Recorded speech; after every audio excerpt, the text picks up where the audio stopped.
So far, hundreds of Palestinians and more than 20 Israeli police have been injured in clashes in Jerusalem. The latest clashes follow an escalation in tensions over the past month, but the Israeli-Palestinian conflict itself is decades old.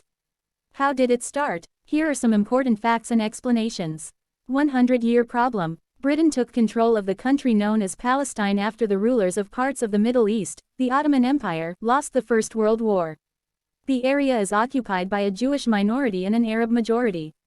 Tensions between the two groups increased when the world community assigned Britain to establish a national home in Palestine for the Jewish people. For Jews, the region is their ancestral homeland, but for Palestinian Arabs too. Between the 1920s and 1940s, the number of Jews coming to the area increased. Many of them were Jews who had fled European persecution and sought a homeland after the Holocaust of the Second World War. Violence between Jews and Arabs, and actions against British rule, also increased.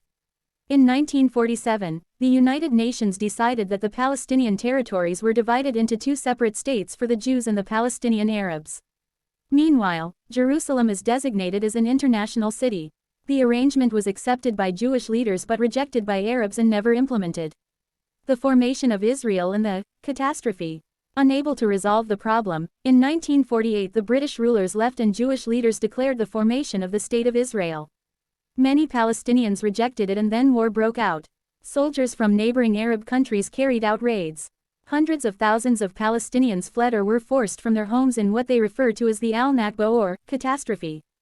Israeli conflict will continue. By the end of the fighting 1 year later through a truce, Israel had managed to control most of the territory. Jordan occupied what would become the West Bank, and Egypt controlled Gaza. Jerusalem is divided between Israeli troops on the west side, and Jordanian troops on the east side. Since there was never a peace treaty, both sides blamed each other. There was war and fighting for the following decades.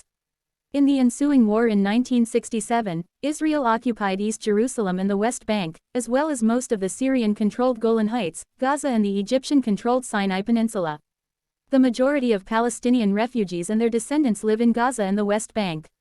They also live in neighboring Syria, Jordan and Lebanon. Israel does not allow these refugees and their descendants to return to their own homes. Israel argues that the return of refugees will burden the country and threaten the country's existence as a Jewish state.